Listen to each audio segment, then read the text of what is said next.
This is your standard beef carcass. This animal came into the slaughterhouse weighing at almost 1,300 pounds. He's 1,295 pounds, which caused him to throw an 800. This region up here is the round. This bulb right off the round is the sirloin. This section right here is the loin, the rib. And down here we have the chuck with the shoulder clod that adds the flair to the chuck. In order to fabricate this carcass, we have to break it in half. And so cattle have 13 ribs. So we're going to rib between the 12th and 13th rib, and we're going to make our cut right there. You can see now we have separated the forequarter from the hindquarter, called ribbing, between the 12th and 13th ribs.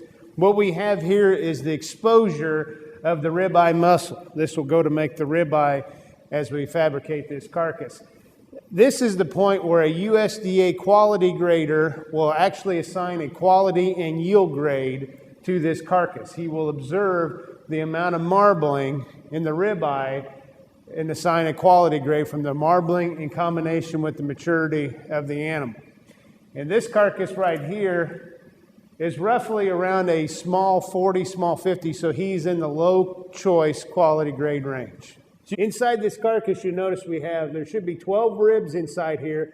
Attached here is the diaphragm. This is economically a very high value cut nowadays. This is the muscle that will be cut out and used for fajitas. In order to separate the chuck from the rib, we're going to separate the rib from between the 5th and 6th ribs, and so we'll have a ribeye and a square cut chuck. And what we'll end up doing as we cut through here, we'll actually come in and cut through the very tail end of the shoulder blade.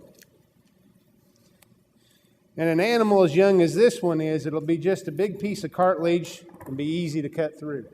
You can see this is the cut surface of the ribeye muscle. This will go to make the wholesale cut, the ribeye. This will go to make the chuck. As you can see, we have the rib. Attached, we have the plate. So we'll have to separate the rib from the plate.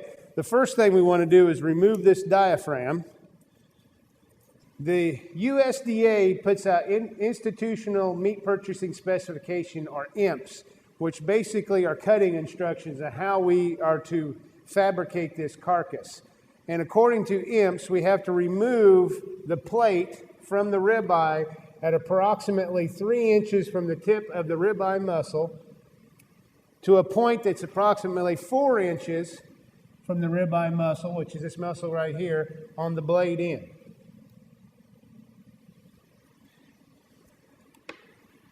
This has to be a straight cut.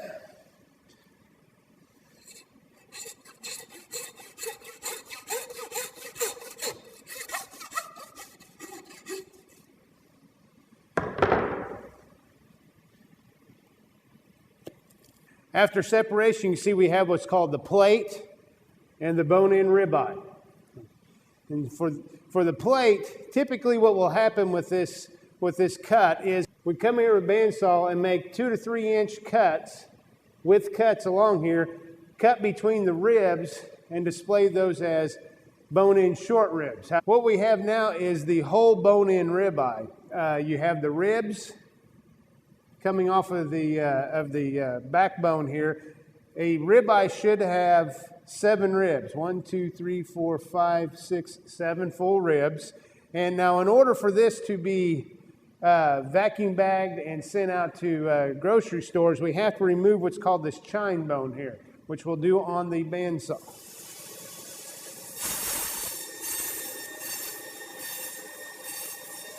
You can see with the aid of the bandsaw, we remove the chine bone, and we're left with your typical, what's termed a 107 oven-prepared rib. As a retailer, you could buy this bone-in. However, nowadays, the trend is towards more boneless cuts, so we'll need to come in here and remove these rib bones. These ribs are just basically laying on top of the muscle. And so the easiest way to do this is use the tip of your knife against the muscle or against the bone and follow the bone. Through the cut, we've removed the back ribs and we have a boneless ribeye and the back ribs. These will typically be sold as beef baby back ribs. To remove this outer part of the ribeye, and you can see here in the large end of the ribeye, this is the area that we're going to remove all this above the ribeye. The muscle. The lip is this region right here, and we're only allowed to have 2 inches of lip on here, so we're going to have to take some of this off. And we just do that by taking a straight cut, removing the long part of the lip. What we have is a boneless ribeye. We're left with a rough cut, square cut chuck.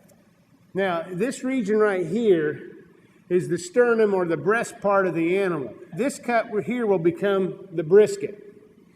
The shank will remove as well. And inside here, we have the chuck roll that sits in this region right here.